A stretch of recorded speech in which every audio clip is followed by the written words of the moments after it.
Hey everybody, welcome to Thrive Beyond Pornography. I'm your host, Zach Spafford. A few months ago, our friend Chris Rich asked us to join her for a crucial discussion aimed at her audience of mixed faith marriages who often grapple with the challenges of pornography, both those who stay in a faith and those who leave a faith, or those who were never in a faith.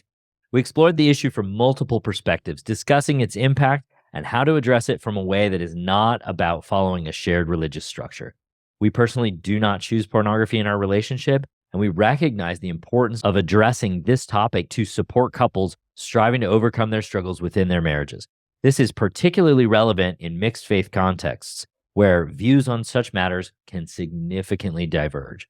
We hope you enjoy this podcast, and we hope that it helps you as you work through and discuss this within your own relationship in a more concrete and objective way. And if this is helpful to you, please go to your podcast player and rate this podcast. With that, have a great week, and we'll talk to you next week. Episode 111, Navigating Pornography with Zach and Darcy Spafford. Hello, everyone. Welcome back to another episode of the Mixed Faith Relationship Podcast. I am so happy that you're here. Today, we are going to be talking about a topic that comes up a lot with my mixed faith relationship clients. And I have a lot of people that get coached on pornography. And it's interesting because this shows up in a lot of different areas. I've got active believing members of the church whose spouses are involved in pornography. I also have active believing members of the church that they are involved with pornography. So it shows up in a lot of different places in mixed faith relationships. And I'm going to guess in a lot of different places. All the relationships, or at least I shouldn't say all, with many relationships. Probably about 90%. 90%. Wow. I'm so excited to have Zach and Darcy Spafford. I am so excited to have them here with me today on the podcast. They have an amazing story, and I'm going to let them tell their story. So Zach and Darcy, welcome. I'm so happy to have you guys here with me today. Well, thanks for having us. We're excited to be here. Yeah, we love talking about porn on the internet for a living. It's literally our favorite subject. So, well, I think it's so important to have this conversation. Also, I'm super excited to have two guests. I've never done this before. I'm going to have you guys go ahead and introduce yourselves, just like, kind of the basic things about you. And then I would love for you to tell a little bit of your story. Why are you guys coaching people? Well, I'm telling some of your story right here. I'll just let you guys do it. We've been married for about almost 21 years. We've got 8 kids. They keep us very busy. And the reason why we do what we do is because Zach struggled with porn from the time he was like 8 until he was like 35, around there. We had to work through a lot of those dynamics in our relationship, and we love being able to help people. I don't know. What else do you want to add about us? I think most people listening, they're going to have had an experience somewhat similar to the one that we had, which was we were trying to do our best to create and connect and be loving parents and loving spouses. And when pornography was a part of that dynamic, it created a lot of friction that we weren't able to resolve. I felt like a lot of times we were on the brink of divorce.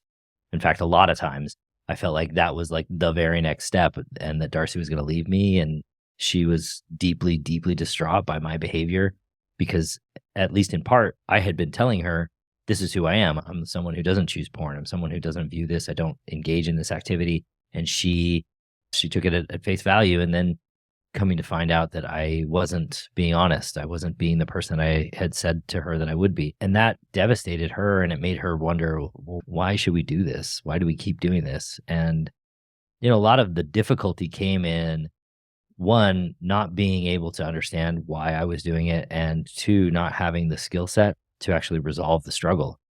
And I think there was some additional difficulty in terms of our relationship dynamic, where we had a meaning frame that was really not helpful to actually solving the problem.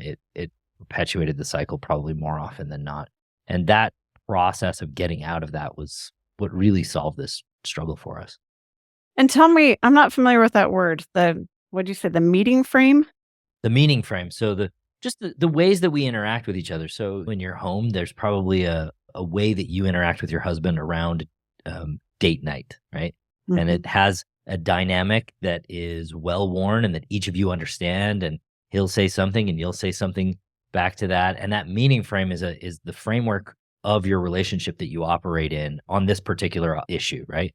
Okay. So in a mixed faith marriage, there's a meaning frame that you guys operate under, and I don't know what that is. And when it started out one way and one spouse, leaves the church, that changes the dynamic. It changes the meaning frame that the relationship is now operating under versus when both partners are active in their faith and believing the same things, it's a lot easier than when there's some.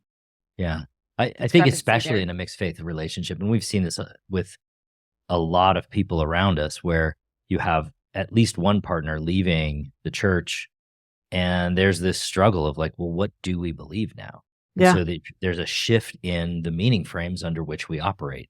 Previously, it was like we kind of all know how to live our lives and do exactly what we're supposed to do.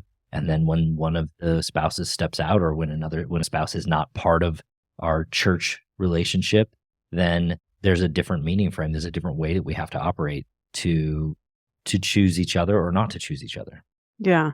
So kind of like the dance that we do, the interactions that we have That is the dance. back and forth. Okay. Thank you I've never heard that word before. I could have probably just said the dance. But then I would have been like, does he mean the same thing I do? Thank you for sharing that. You learn something new every day, right? Yeah, absolutely. I think it's so interesting too. And Darcy, you were just saying when I started the podcast, tell me more about the 90%. The statistics of people who view pornography are super, super high. Oftentimes when we look at it in the church, we think, oh, well, not in the church. The statistics aren't that high in the church, but any therapist or coach who works with members of the church, this is a very, very common topic. It is not the minority of people that are dealing with pornography. I would say it's the majority of people who are dealing with pornography in their marriage. Yeah, and I would on say some level or with their children. It's a lot more common than we think it is. and that commonness, I think, can be a frustration for people because they think, well, I'm the only one. And when they find out that there are more, we wonder why we don't talk about it more. We wonder why we don't really open up about it to each other. And that can be a frustrating reality to come across. If you look at the individual statistics, something on the order of 80 or so % of men have viewed pornography in the last month. Something on the order of about 60 or 65% of women have viewed pornography in the last month. So, if you can simply extrapolate that, recognizing that not every man in a relationship and not every woman in a relationship is watching porn at the same rate that their spouse is, it's going to be somewhere higher than that 80% number of relationships where porn is present and viewed. If I'm remembering correctly, BYU did a study years ago, and it was like, I think it was like 83% of the men had looked at porn in the last, it was like 30 days, and it was like 67% of the women. And of course, these are self-reported numbers. There's always that factor of people who aren't saying, yeah, I'm doing this. Yeah. And pardon? I was just going to say there was this funny meme where a guy went on the BYU campus and he asked kids, would you rather die or watch a pornographic movie? And the kids on the BYU campus on this TikTok were like, oh, I'd rather die. Yeah. I think I've seen that. I think my kids shared that with me. That they thought they were. Yeah, I've seen that. But I highlight that as an understanding of how stigmatized this is among our culture.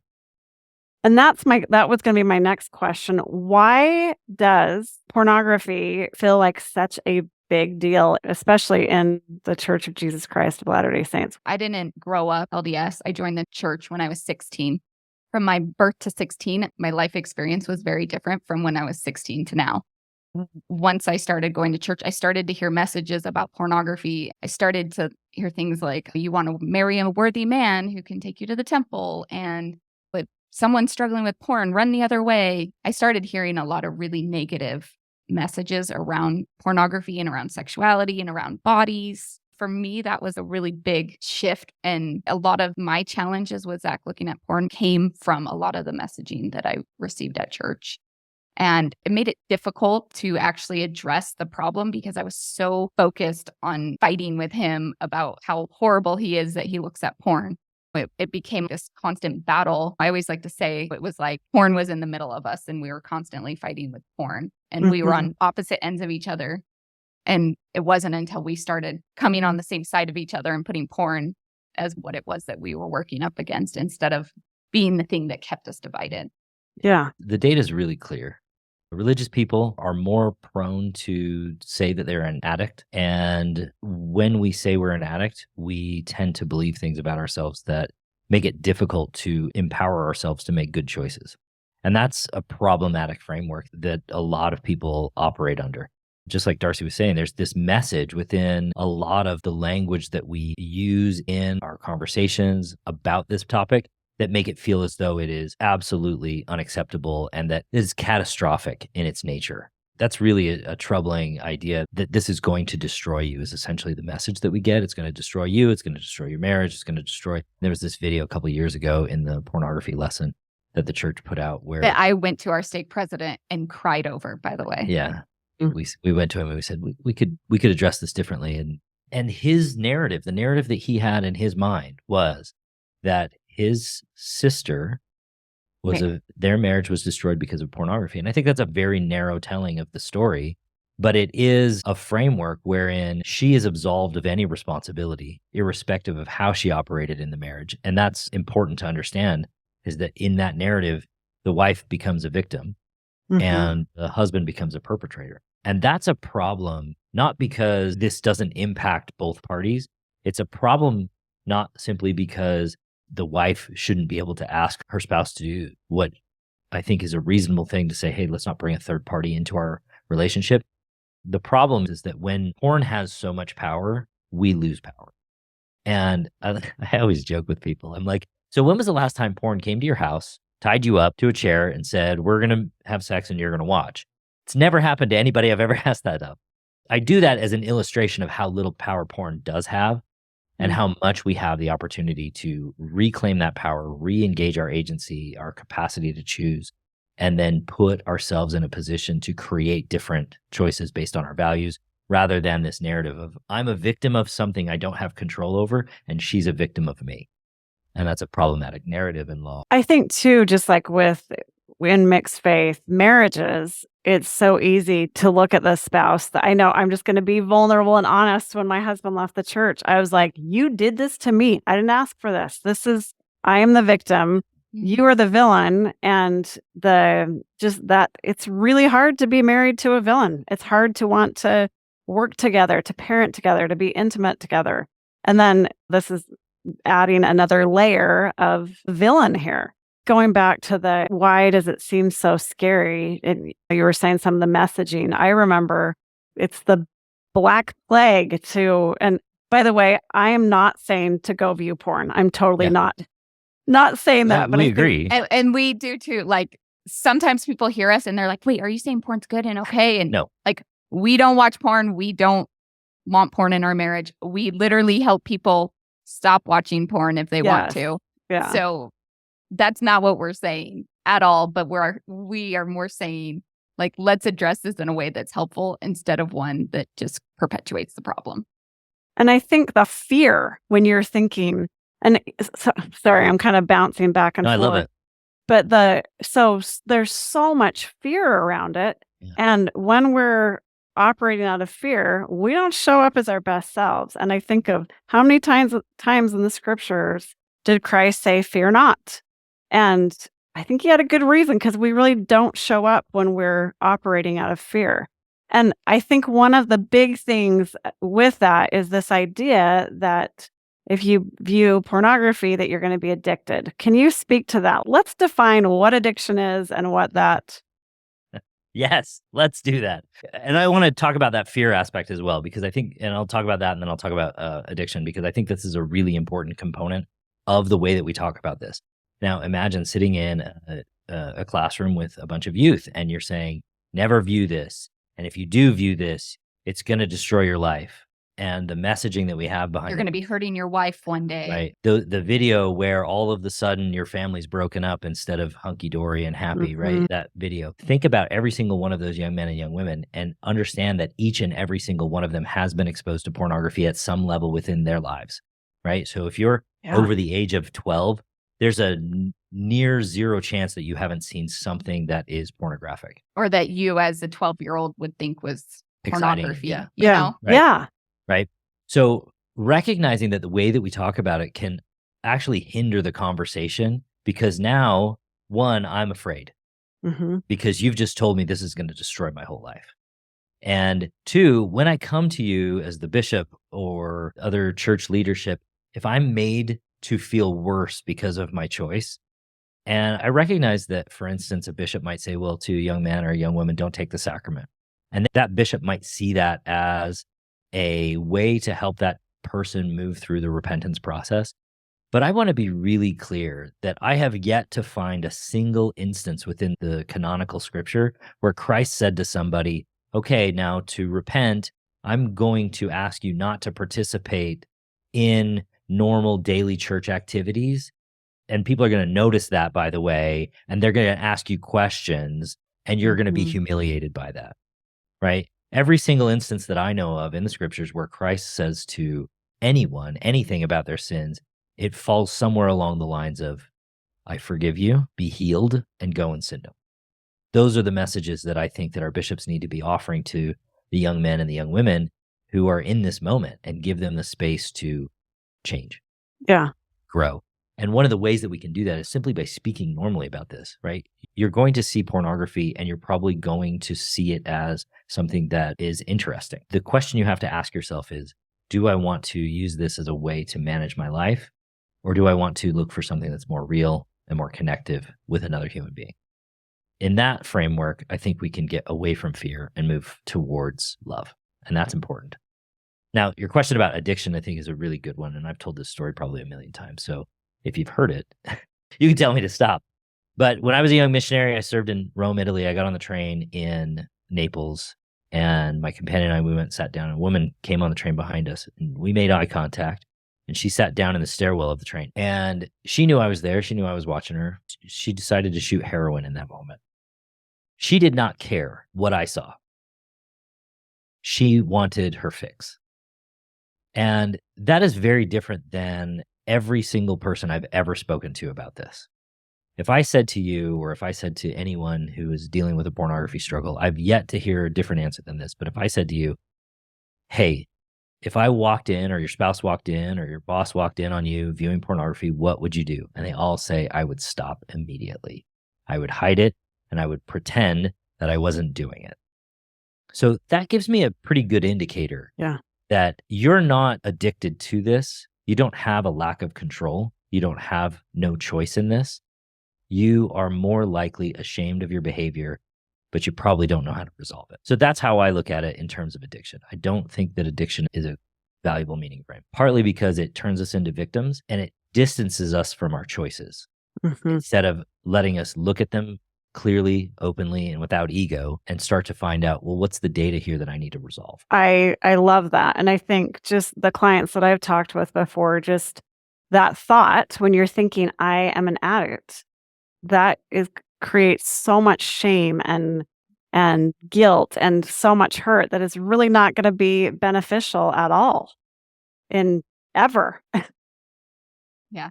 I just think about how powerful our minds are and how much our brains want to be right.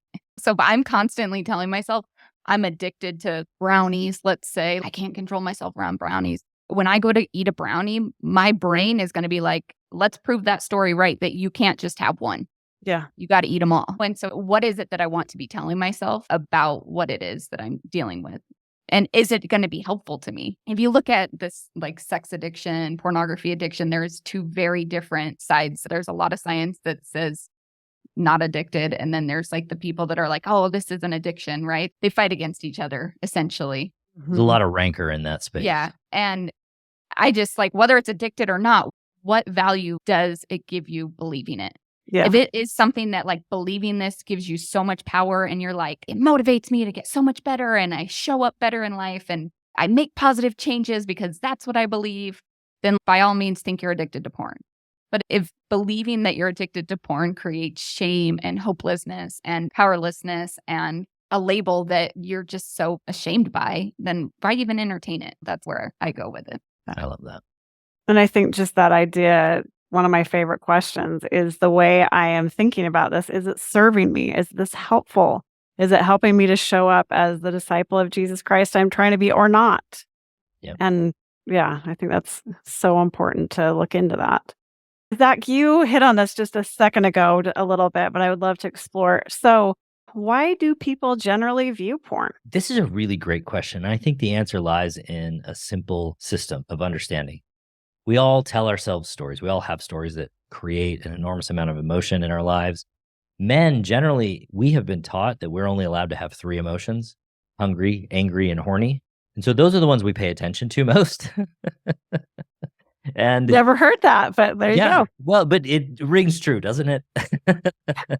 For the majority of people that I work with, there is a disconnect between what they're feeling and that story that they're being told and this cycle of choosing porn. So I call it the detour cycle. There's a narrative onset, there's an emotion, and that most people ignore. Most of us have a really good way of just saying, that's not there. And then there's what I call the escape offer. And the escape offer is when your brain says, hey, you deserve a break. And that escape offer is different than it's time to just go be entertained in a regular way. And it is the beginning of where most people see themselves as being triggered. Most of the programs out there that you're looking at, they're saying, well, watch out for your triggers and be hyper vigilant. The problem is that the triggers aren't the problem. And if we see the trigger as the problem, we ignore the underlying issue. So you have that narrative onset, the emotional catalyst, then you have this escape offer. Hey, you deserve a break. Then there's rationalized bargaining as I'm scrolling along, doom scrolling, right? All of a sudden I'll see something, and that's going to start to take me down this path to a point where I get to the values breach. And that 5-step process is essentially the thing that is happening to every single person along the way. The difference is if I can stop at the escape offer and start asking questions and start getting clear about my emotions. If my emotion is overwhelm, why am I feeling overwhelmed? Why do I want to escape this feeling of overwhelm? And how do I get to a place where I can get good at dealing with overwhelm? So you start to have to understand your emotions. As a man, if you don't understand your emotions as data, you might think this is mushy-gushy and all of a sudden we're a bunch of hippies and we're going to get into a kumbaya circle. That's not really what it is. Your emotions are just like the check engine light on your truck. When it goes on, you ask questions, and that's what you need to be doing. And by the way, the nice thing about emotions is they generally only last about 90 seconds. So if you're capable of feeling terrible for 90 seconds so that you can get curious and start asking, what's that story? Then you're going to be starting to create a really successful pathway towards leaving porn behind because your brain doesn't need to circumvent the problem. It's going to stop offering you porn. So what's my overwhelm about? And I just ask that question. What is the answer? It might be, well, I'm failing a business. And we start to dig into that story. And we start to understand that story. And we start to figure out, why do I believe that? What's true or not true about that? That's one level of that story. And then there's a second level, which is, what's my underlying negative thought? What do I believe about myself that I am? Am I unworthy? Am I unlovable? That sort of thing. And these two things in concert, they make us believe what it is that our brain's offering us in the moment. But the truth is, if we can dig into that narrative and ask questions and start to really focus on solving the problem that our brain is presenting to us as though it is a solvable puzzle, that curiosity is going to drive us towards finding new, better, more effective truths. This is the difference between saying, oh, I just want to believe something else and I'm just going to shove that thought in there and I'm going to try and believe that and make it so. That's what I call toxic positivity. You know, those mantras, they just don't work. Mm-hmm. This is finding something that's more true that automatically feels and resonates as honest and true with you. So you don't have to convince yourself of it. And that's a process that I don't think very many people have been able to accomplish, whether consciously or subconsciously, to look at their struggle. And I think it's interesting. So just for my listeners there, they've heard me talk about the model. You use different terminology. So you had so you went with the circumstance. Yeah. So if I take a model and I plug the detour cycle into it, Mhm. the circumstance could be that I have an enormous workload. Something's happened at work and I've got this enormous caseload that I have to Can't be enormous. 'cause resolve. That's a thought. That's right. That's That's not true. neutral. I have a caseload. I have data. I have right? work to do. Yeah, that's right. I have work to do. And then the thought is this thought that I've felt or believed that I'm failing, the feeling, overwhelmed. And then the CTFA actions. So the actions I start to take are moving away from my values. I start to scroll. I start to rationalize. I start to do all of the things that maybe aren't necessarily in line with what I really want to be doing. And the result is that I breach my values. Yeah, I think that, and you had said, And you Oh, have more work to do because you didn't do And I it. still have more work to yeah, do. yeah, So definitely. I've compounded the problem. I wanted to throw that out there I think you had said I can't remember what word you were speaking the same language, just with different terms. So I just wanted to let my listeners be aware of that. So, okay. So kind of shifting gears a little bit, what do we do? So in a mixed faith relationship, whether that's in a marriage or with your child or however that looks, how do we navigate? Does this look any different when we're in a mixed faith relationship than it would if we weren't? Well, I can tell you that I work with people who aren't religious. So I have a client right now. He grew up Latter-day Saint. He does not attend church any longer. And he married a woman who is Chinese.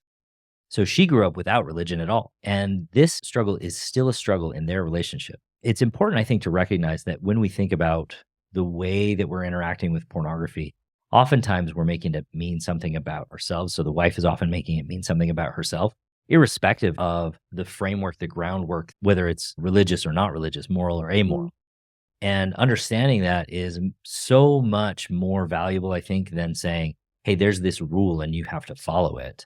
Mm. It's what do we want? How do we want to interact? And then being able to honestly integrate that within your relationship. So, meaning if I, as someone who is maybe not a member of the church, am choosing to view porn and my wife is staying with the church and she's saying, this is amoral. This is against what it was that we once believed and what you once believed. And I still believe that it's not okay. That framework's probably not going to work for the person who's not religious. But a framework that might work, which is differentiation. So that's being solid in your sense of self, being able to choose your spouse and not letting their anxiety run you.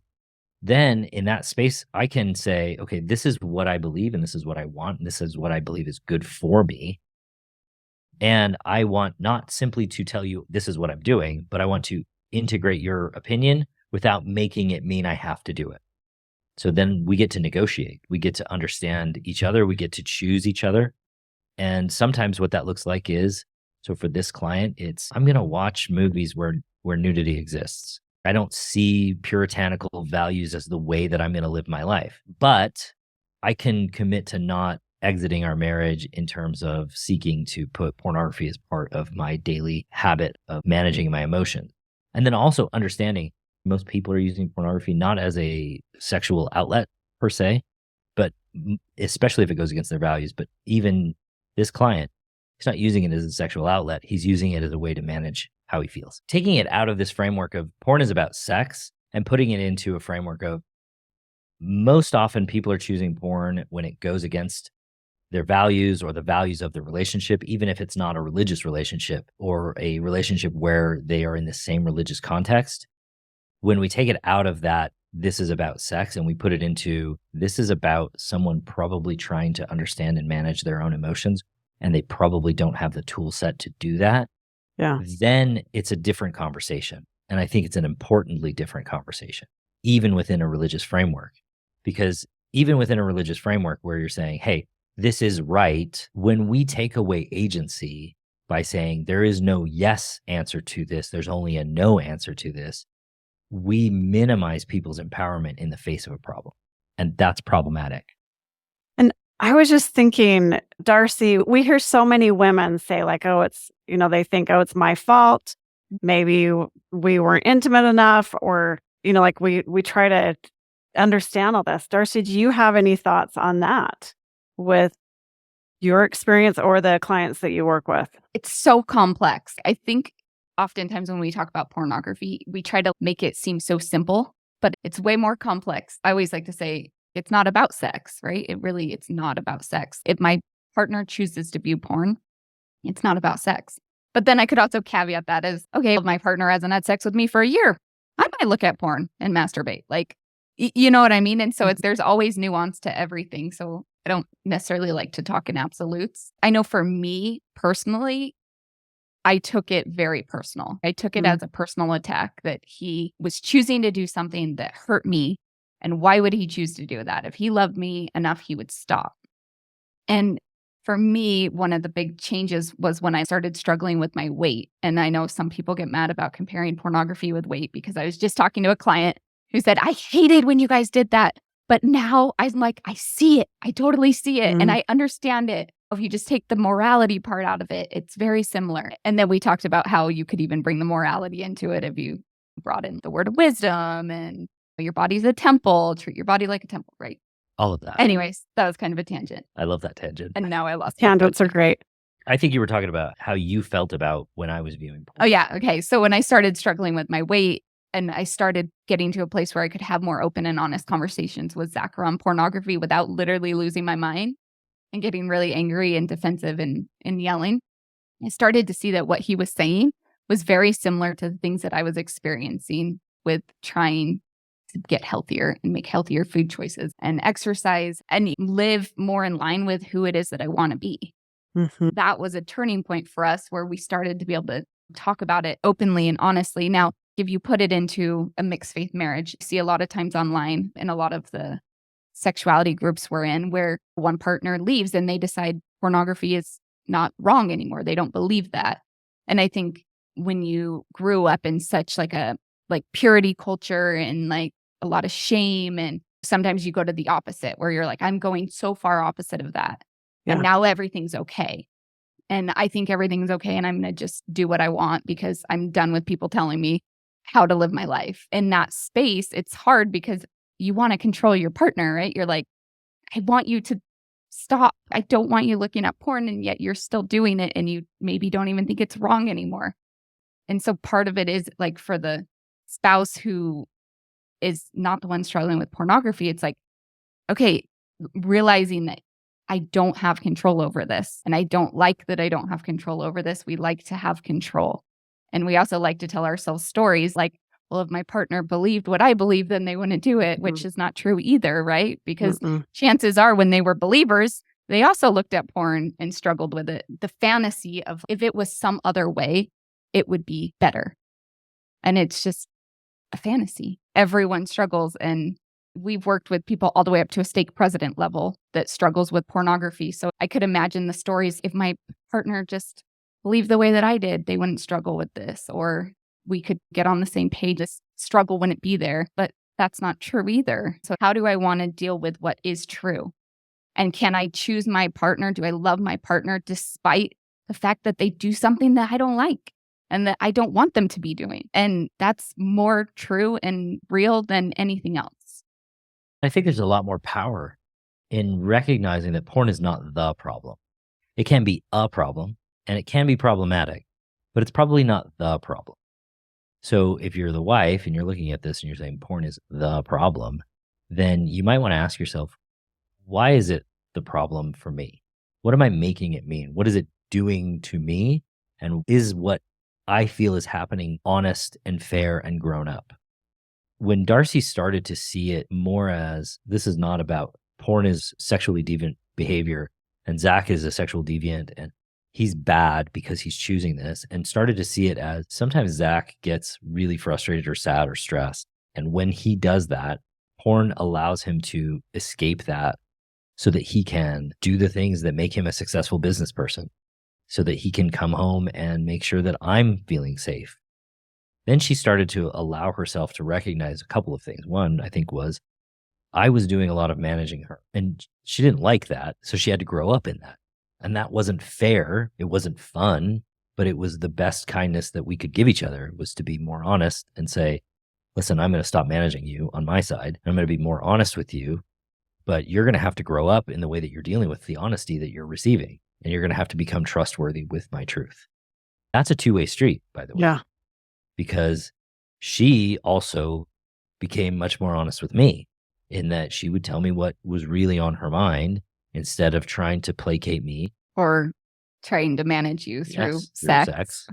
Right? That was one of the things that I did. One of our podcast episodes is my wife used to control me through sex and I wanted her to. Right? Because I had that idea. If I was just sexier or had more sex with him, then that would make it go away. And then obviously that doesn't work because there's still life. He's still stressed. And sex wasn't the resolution because it wasn't the problem. Yeah. It was my underlying inability to manage myself emotionally that was the problem.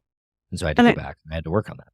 I think the big thing for my listeners to understand here, you've heard me talk before about how we avoid, we react, we resist our emotions. So pornography is a way that people avoid their emotions. And I think, like Darcy was saying, just recognizing that we all have things that we do to avoid our emotions. And when we can look at it that way, that can help us it doesn't mean that you're going to like it anymore, but just recognizing, yeah, they're just trying to feel better. And everyone is wanting to feel better in whatever we're doing. And I think for some of the spouses who leave the church and they're maybe choosing to look at porn and don't think it's bad, I think there's probably some level of trying to heal around all the shame and hiding that they've experienced their whole life. There's a lot of shame there.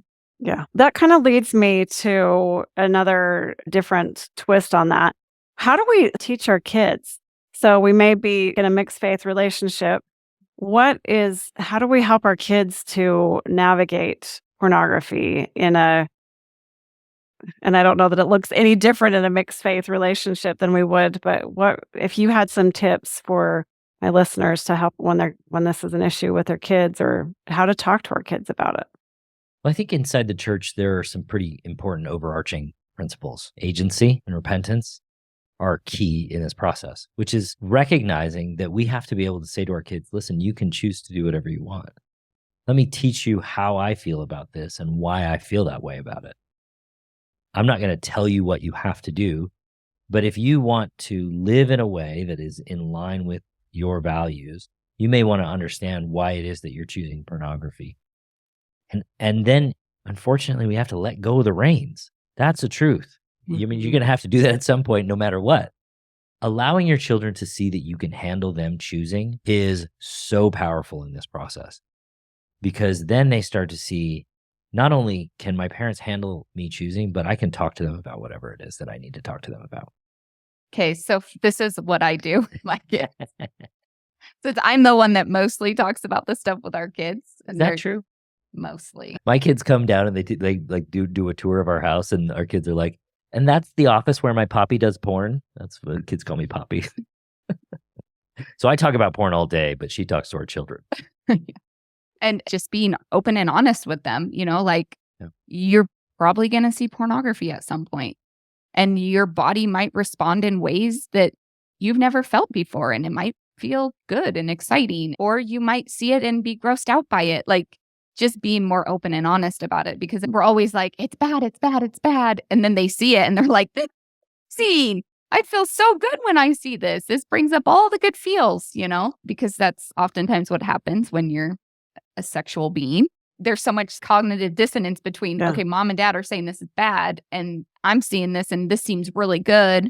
And then I'm getting messages at church that are, it's bad. And you know what I mean? And so it's confusing. So I just like to try and be open and honest with it and really push myself to get comfortable with my own sexuality and just talking about these things, because sometimes it's uncomfortable. And the more we can get comfortable talking about pornography, healthy sexuality, consent, all of the things, the more our kids are going to be equipped to make the choices that they feel is best for them. And then obviously the reality is that your kids are going to see pornography no matter what you do.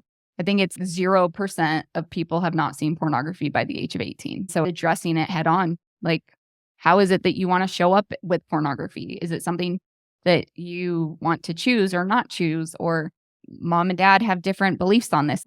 I just was thinking about this earlier. Zach and I have very different beliefs on what is acceptable for our kids to do. Like, he thinks it's totally acceptable for our 4 little kids to hike up Shadow Mountain by themselves. And me, personally, I'm like, heck no. Like, no, they're too little. Like, they can't do that. And so they see that mom and By dad. Shadow Mountain, she means the bluff on Bluff Street. Yeah, which is which right by our is, house. It's 20 minutes up and down from our house. But still, right? And so it's like they know that mom and dad feel differently about this. And Yeah. I'm sure it would be nice if mom and dad were always on the same page about everything, but that's just not the reality of life. Like, even if you are, both in the same faith tradition, does not mean that you believe exactly the same, that you operate exactly the same. There's always differences. The kids know if dad's in charge, we're probably allowed to go hiking up Shadow Mountain. If mom's gone and if mom's here, mom's probably going to tell us no and that you can't. And I'm sure that's confusing to them and they don't love it, but they figure it out. And I think too, just like one of the big things that in a mixed faith relationship, this is what I believe, this is what dad believes, and having that be a normal part of the conversation. The other thing I wanted to go back, I think it's so important with our kids, and not just kids, but I mean, I'm coaching adults on this, that it is normal. We, as human beings, as children of God, our bodies respond sexually. That is a normal thing, that it doesn't mean something is wrong with you, that you're bad. I think it's so important that we congratulations, your body works the way it's supposed to. I think Enjoy that. So, and like, as you were saying, Zach, just like, okay, and figuring out as the person I want to be and with my values, how do I want to let those feelings are there and they're normal, and who do I want to be? How do I want to show up in these different situations?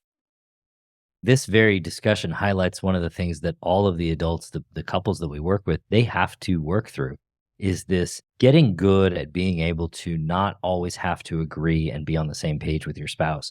One of the things that I think too many of us believe is that when the fairy tale starts at marriage, we're going to agree about everything. And if we're not on the same page, we have to be on the same page. And that kind of framework, that doesn't create an honesty between you. One of you will have to hide if that's the framework you have to live in. That's not going to create an environment where you can resolve conflicts in an honest way, where you can show your children what it looks like to not always be in agreement. If you have to hide who you are, your children are going to see that and they're going to wonder, well, why don't you just? And you think you can hide from your kids, you can't. But if you can become more mature, grow up a bit, and I say that, and I don't mean it as a pejorative. We're all growing up. I'm 43 and I'm still growing up. I mean it as, if I can look at the honest truth of what I see in front of me and assimilate that and meaningfully bring that into our environment and not make her have to believe the same way I do while still liking her and choosing her, that's a grown-up position. That's honesty. Yeah. I love that.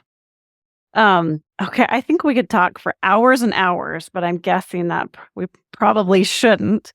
Do you guys have any other last thoughts that you want to share that you think would benefit my listeners?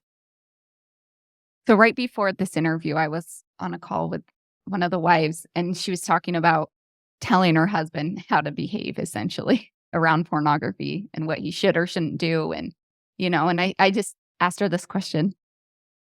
Now reverse that. How would that go? And she was like, oh no, like that would not go over well, right? If I look at my behavior and the way I'm showing up with my spouse or towards my spouse, if that was reversed and he was doing the same exact behavior that I'm doing, would I be okay with that? I often get asked the question, well, how should I show up? How should I support my husband when he's struggling with this? And it's like, well, let me ask you this. How do you want your spouse to support you when you're struggling with something? Yeah. Whether you agree with it or not, or whether he agrees with it or not, how do I want to show up? And how do I want other people to show up for me around a struggle? Or even just around a different belief, Yeah.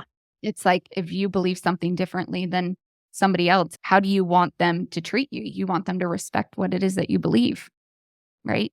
And you want to be able to share what it is that you believe with them and have it be received and not combative. So I think that around pornography, it's like having an open conversation about it where both people can feel heard and seen and address it head on. So important. what I would And say. the golden rule. Yeah. We learned that in kindergarten. And we got to remember it when we're adults. Which is not easy to do because when Oh. emotions are high and you're very dysregulated, you oftentimes don't show up as your best self. And so sometimes you need to say, I need to take a break here. I need to have a breather. Let's come back and let's address this, at this time. Great advice. Anything else for you, Zach? I would say for the men, if what you're struggling with is porn, you need to get clear about what's going on in that cycle, in that detour cycle. And if you feel like, I don't really want porn in my life, but I don't know how to get rid of it, the answer lies somewhere between that narrative onset and the emotion. And if you need help walking through that process, talk to somebody. And when I say talk to somebody, I mean talk to somebody who has solved this problem, not somebody who has a map that they have never been to the top of the mountain. Someone who has walked through this process, done the work, and knows all the kinds of pitfalls and things that aren't showing up on that map. Because when you want to get where you want to go, getting there is so much easier when someone helps you. That's the truth. Yeah. And I know it can be tough to talk about these things. I wish there had been a me 20 years ago to help me through this process. And if there had been, I probably wouldn't be talking to you today. I'd be doing something else. But if you're going to solve this problem, you're going to have to do something dramatically different. And that's going to involve probably learning something from somebody who's already mastered it. Well, and that's a great segue. How can people if people want to learn more about what you guys do, where can they find you? Yeah, you can set up a conversation with us directly. We'd love to talk to you. You can go to get2thrive.com/workwiththrive and set up. We have a podcast that has hundreds of episodes called Thrive Beyond Pornography, which is also a really great place to start. And yeah, if you're not ready to have a conversation with us, go to the podcast. Lots and lots and lots of free resources there. Tons of information. If you listen very carefully, you could probably get everything you need out of it. Sometimes it takes somebody pointing things out to you, though, so don't be surprised. And then if you want to find us on Instagram, you can go to Thrive Beyond Pornography. So it's at Thrive Beyond Pornography, where the N in pornography is an X. Because you can't use that word on the internet, apparently, not on Instagram. There you go. Well, you guys, this has been so helpful. I so appreciate you guys joining me today to have this conversation. Such an important conversation. I really appreciate you guys being here. So thank you. And that's everything I've got for you guys today. Make a great week. Mwah. Thank you. bye. Bye.